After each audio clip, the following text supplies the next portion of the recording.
Good morning, everybody. My name's Jay Forrest. I'm the founder at Employee Strategies. This is our quarterly newsletter, and it's being sent on the occasion of the winter solstice. Now, regardless of what you know about the winter solstice, most of us have I'd say, a modest understanding of it. And as we were thinking about our quarterly newsletter, we had more time to think about it this year. A little less client work means more time to pause and reflect, right?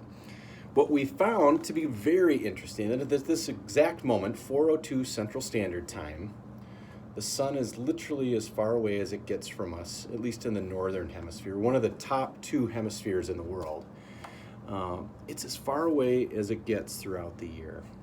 So most of us have a working knowledge of the winter solstice as the day we drive to work in the dark and the day we drive home from work in the dark, or the day with the least amount of sunshine, or the day to amplify our use of vitamin D. Whatever it is that you've come to use or put into practice on the winter solstice, it's kind of got an interesting story. And so I'm not going to labor all through it, but if it's curious to you, go take a look tonight.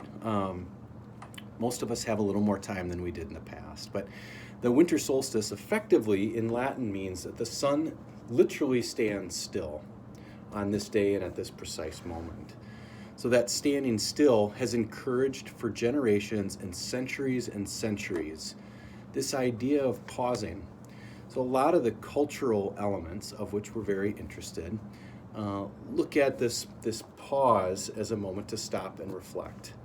There's a lot of overlap with fire, whether that's bonfires, candles, or even Yule logs. Yep, it's not just for Christmas carols. There are Yule logs being used in cultural rites of passage and have been for centuries. Kind of interesting, but for us, as we thought about it, it was helpful to frame up our newsletter under that guise, and that is, what has 2020 allowed and offered? What are the silver learnings and silver linings of 2020? And that is effectively the basis for our newsletter today. So thanks for watching this. I'm going to highlight just a few things that have been of note for us and the learnings and silver linings that we've seen. Perhaps they're going to be similar to you, or maybe they're going to be illuminating in some way. But for 15 years, I've done a quarterly newsletter, and I've always appreciated it because it's a chance to stop and pause. I have to think about what's going on in our business. I have to think about our perspective on matters of workplace culture or adult learning or leadership development training. And I've appreciated that forced pause and the accountability of the newsletter. Whether you read it or not, or whether you watch it or not, I really enjoy it. And this year was a little different. I've always had a ritual of going to the Caribou Coffee down the street and typing my response to the newsletter there.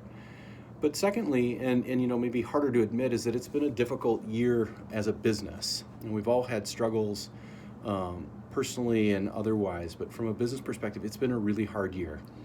People canceled, people postponed, people didn't and couldn't get together. And so our ability to create great cultures or create cultures at work was really diminished.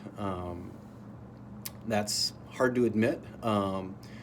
But as we went through one of our business pauses for the year, our annual planning retreat, we came to some realizations about what are some of the positives that have occurred. And I'm not going to list out all the things, but some things that might be applicable for you and your organizations. Number one, instead of looking at the goals for the year, which we knew before even beginning the planning that we were going to miss all 4 of our goals. Again, humbling to admit, but what didn't change is our core values. Our core values remain kind of front and center, responsive, results, and fun to our work, our interactions with one another. And in that regard, we're having a phenomenal year.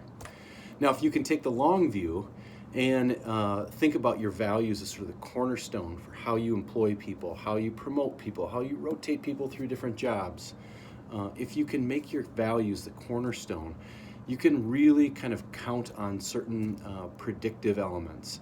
Now, there's very few of us that could have predicted the way 2020 has gone. We shouldn't shame ourselves or our business leaders for what we did or didn't accomplish. So that was our first silver lining, is that our values still absolutely matter.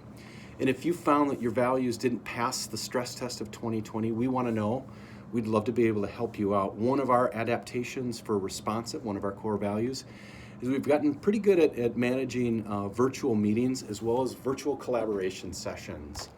So if you're struggling or you feel like you don't have the right values, we want to know about it. We want to help guide you in some conversations that might illuminate what they could be.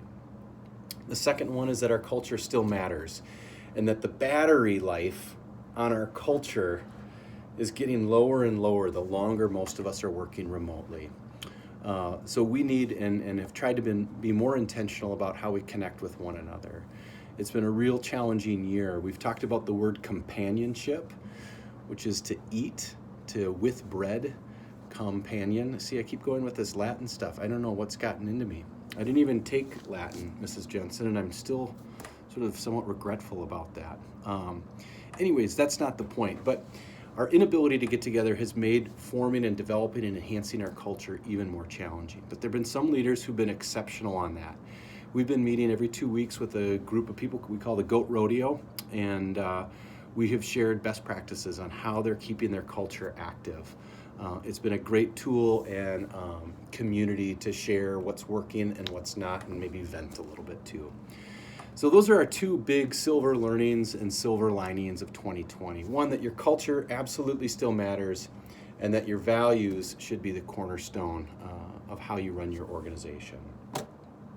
So with that, I want to wrap with a quote that I read in a friend's newsletter recently. He sends out a daily update on his business, and in this particular note, he had a quote from a philosopher from a French neighborhood in Burnsville. Our very own Voltaire said that history never repeats itself, but humans always do. Now, as we think about our pause in this winter solstice, tonight might be a good night, or some night this week, to stop and think about what are the silver learnings and the silver linings of 2020. What did we learn here that we can take and, more importantly, put into life, put into action in 2021? So my hope for you is that you can have a contained fire tonight or in the days ahead, and that you might come up with some silver learnings and silver linings on what has been, for most of us, a really challenging year. I thank you for your support and advocating for us in all the different ways that you do, for watching this today, and for taking your culture and your team seriously. Thank you, and have a great holiday season, and we'll see you in 2021. Oh, one more thing. Bye.